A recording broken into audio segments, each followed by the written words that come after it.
हर जनपद में हमने 2-2 वैन इस रूप में उपलब्ध करवाए हैं जो साक्ष्य कलेक्ट कर सकें। अब ऐसा नहीं कि कोई व्यक्ति अपराध करेगा, पीड़ित भटक रहा है, वर्षों से वह तड़प रहा है, अपराधी मौज मस्ती कर रहा है क्योंकि उसके खिलाफ साक्ष्य नहीं है और इसलिए वह बच निकलता है, लेकिन अब बचेगा नहीं क्योंकि अपराध होने के कुछ ही घंटे के अंदर उसके खिलाफ पुख्ता साक्ष्य होगा और साक्ष्य के साथ साथ लैब भी होगी जहां पे एक्सपर्ट बता देगा कि हां यह इस व्यक्ति से मिलता जुलता है और इस व्यक्ति ने यह अपराध कारित किया है। वह कोई भी इस प्रकार का अपराध हो, कहीं दुष्कर्म के मामले आते हैं, कहीं पे आतंकी घटनाएं घटित होती हैं,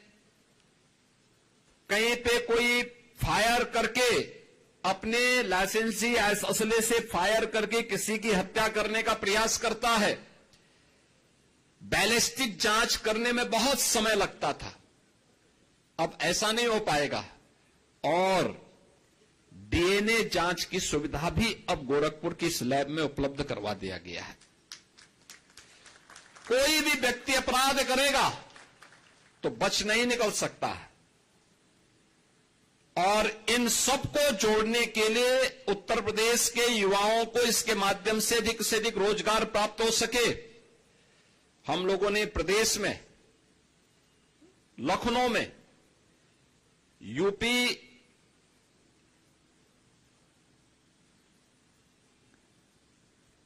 स्टेट फॉरेंसिक इंस्टीट्यूट का गठन भी किया है।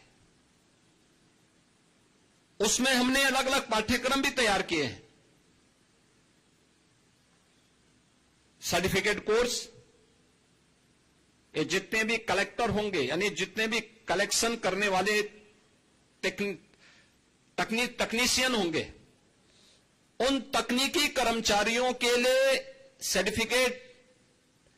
लैब में जो लोग इसका मिलान करेंगे उसके लिए डिप्लोमाधारी और उस पर अपनी राय देने वाले उसके एक्सपर्ट डिग्रीधारी और उनके अनुभव भी इसमें काम आएंगे। यह आज का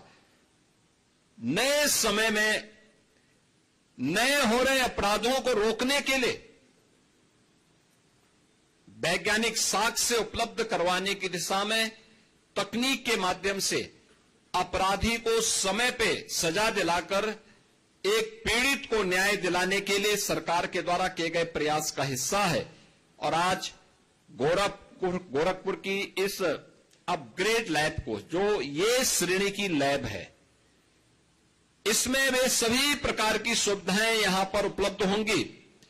जो वास्तव में एक व्यक्ति को, जो जांच को में तेजी लाने में,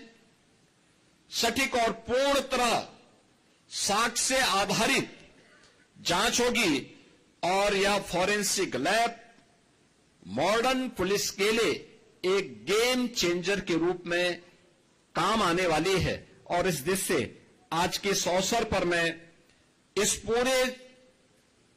क्षेत्र के लोगों को इस बात के लिए हृदय से मैं बधाई देता हूं कि इसका लाभ होने से आज प्रदेश में वे सभी प्रकार की सुविधाएं लोगों को प्राप्त हो जाएंगी, जिसके माध्यम से हम लोग उत्तर प्रदेश के नागरिकों को समय से सुसंगत न्याय उपलब्ध करवाने के लिए वैज्ञानिक साक्ष्य उपलब्ध करवा करके माननीय न्यायालय के माध्यम से अपराधी को समय पे सजा दिला सकें। उत्तर प्रदेश में state institute of forensic sciences जो लखनऊ में हम लोगों ने बनाया है, एक अत्याधुनिक इंस्टीट्यूट है और उसमें हम लोगों ने जो सुविधाएं उपलब्ध करवाई हैं उसमें एडवांस डीएनए डायग्नोस्टिक सेंटर की स्थापना की है, वर्ल्ड क्लास डीएनए लैब्स की स्थापना की है, AI drone and robotic labs वहां पर हम लोगों ने उपलब्ध करवाए हैं और जो नैनो ड्रोन से लेकर के 40 किलो वजनी ड्रोन को ले जाने की सामर्थ्य के लिए भी उस प्रकार के कार्यक्रम वहां पर हम लोगों के द्वारा संचालित किए गए हैं और इसे हम लोगों ने अभी हाल ही में पाठ्यक्रम उसका प्रारंभ कर दिया है। वहां पर तेजी के साथ ये सभी कार्य आगे बढ़ रहे हैं। प्रदेश सरकार का जो लक्ष्य है, हर मंडल में अत्याधुनिक एफएसएल लैब बने, एआई बेस्ड फॉरेंसिक एनालिसिस की व्यवस्था प्रदेश के अंदर उपलब्ध हो जाए, साइबर फॉरेंसिक को एक ग्लोबल स्टैंडर्ड तक लेके जाना, डीएनए के परीक्षण की क्षमता को भी कई गुना बढ़ाना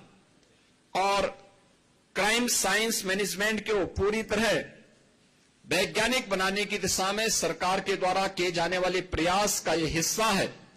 और जिसमें आज गोरखपुर की इस फॉरेंसिक लैब को आज उद्घाटन किया जा रहा है। मैं इस अवसर पर इस पूरे परिक्षेत्र के नागरिकों को हृदय से बधाई देता हूं, अपनी शुभकामनाएं देता हूं। बहनों और भाइयों, सरकार की जीरो टॉलरेंस की नीति का यह हिस्सा है और जीरो टॉलरेंस की नीति के अंतर्गत सरकार ने जो प्रदेश के अंदर 2017 से ही रूल ऑफ लॉ लागू हो, इसके लिए जो प्रयास प्रारंभ किए, इसके लिए भर्ती की प्रक्रिया को तेजी के साथ आगे बढ़ाने। आप याद करिए, पिछले 8 वर्ष में 2,19,000 केवल भर्ती उत्तर प्रदेश पुलिस में हुई है। 2,19,000 और मान करिए 2,19,000 से अधिक पुलिस कार्मिकों की भर्ती उत्तर प्रदेश के अंदर। अभी हाल ही में 60,244 पुलिस कार्मिकों की भर्ती हुई। आप अनुमान करिए, ये 2,19,000, कई राज्यों के पास इतनी फोर्स नहीं और इतना हम लोगों ने 8 वर्ष में भर्ती करके उत्तर प्रदेश के युवाओं के लिए नौकरी की संभावना प्रदेश के अंदर विकसित की। मुझे याद है 2017 में जब हम लोगों को पहली बार प्रदेश में हम लोगों को जब पुलिस की भर्ती करनी थी तो ट्रेनिंग कहां हो, क्योंकि भर्ती एक औपचारिकता नहीं है, इसमें ट्रेनिंग भी आवश्यक है। कहां पे ट्रेनिंग हो, ये एक चैलेंज था। हमारे पास उस समय कुल क्षमता थी 6,000 पुलिस कार्मिकों की ट्रेनिंग की और आज मुझे बताते हुए प्रसन्नता है कि उस समय हमें जब 30,000 की पहली भर्ती हम लोगों ने निकाली थी तो ट्रेनिंग के लिए 2017 में हमें मिलिट्री के, पैरामिलिट्री के ट्रेनिंग सेंटर भी किराए पे लेने पड़े थे और अन्य राज्यों के भी ट्रेनिंग सेंटर किराए पे लेने पड़े थे। लेकिन इस समय हम लोग 60,244 पुलिस कार्मिकों की जो ट्रेनिंग दे रहे हैं, ये 60,244 पुलिस की ट्रेनिंग की क्षमता प्रदेश के अंदर विकसित किए गए ट्रेनिंग सेंटर में ये सभी पुलिस कार्मिक आज के दिन पे ट्रेनिंग ले रहे हैं। यानी ये हमारी क्षमता का विस्तार है कि जिस राज्य में 6,000 पुलिस कार्मिकों को ट्रेनिंग नहीं मिल पा रही थी, आज वहां पे 60,000, यानी हमने 8 वर्ष में इसकी क्षमता को 10 गुने से अधिक बढ़ा करके एक आधुनिक पुलिस के रूप में भी पुलिस के अंदर जो सुविधाएं उपलब्ध होनी चाहिए, केवल कार्य नहीं बल्कि उसके अनुरूप उनकी सुविधा हो। आज भी आप किसी सिटी में जाएंगे, किसी जनपद में जाएंगे, जो सबसे ऊंची बिल्डिंग होगी वह पुलिस के बैरक होंगे,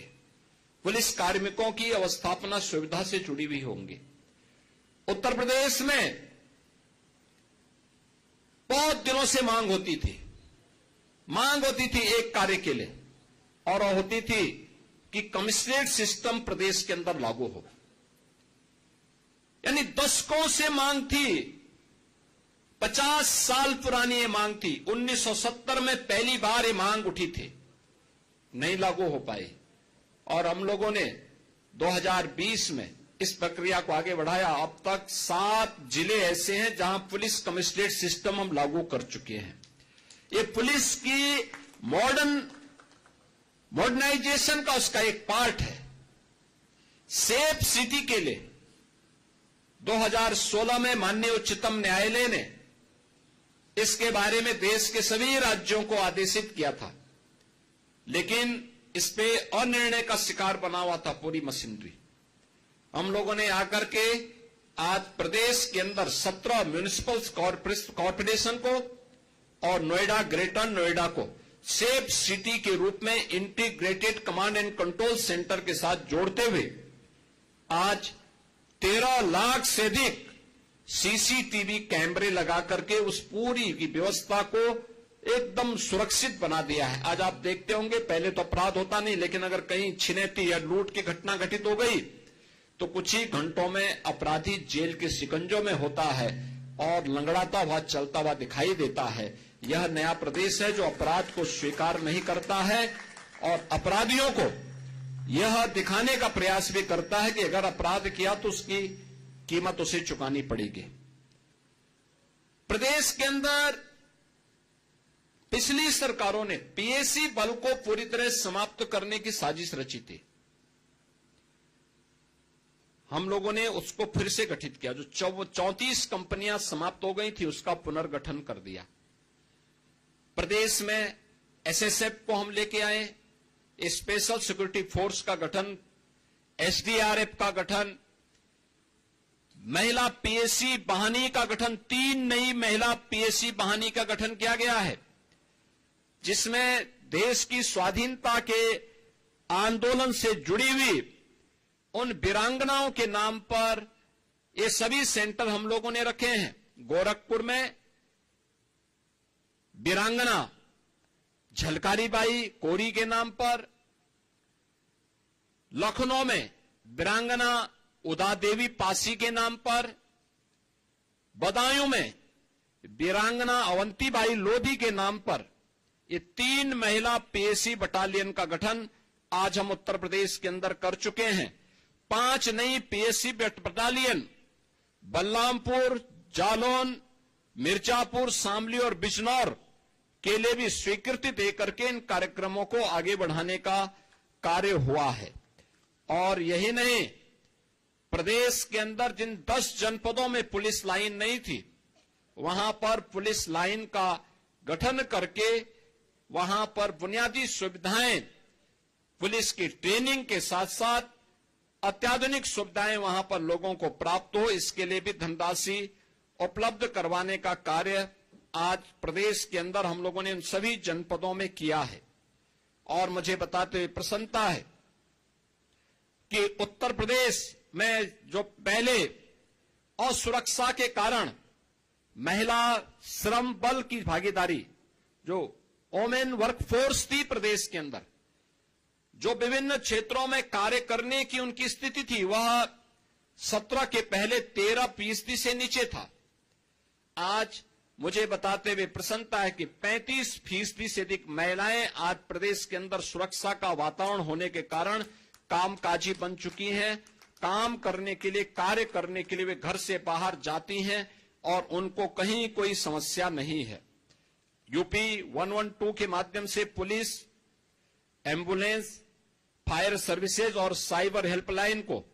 इंटीग्रेट करने की कार्रवाई को भी प्रदेश के अंदर आगे बढ़ाया गया है, जिससे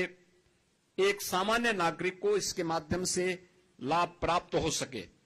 प्रदेश सरकार के द्वारा एक पारदर्शी और जवाबदेही न्याय प्रत्येक नागरिक को सुनिश्चित हो सके, इसके लिए प्रदेश सरकार पूरी प्रतिबद्धता से कार्य कर रही है।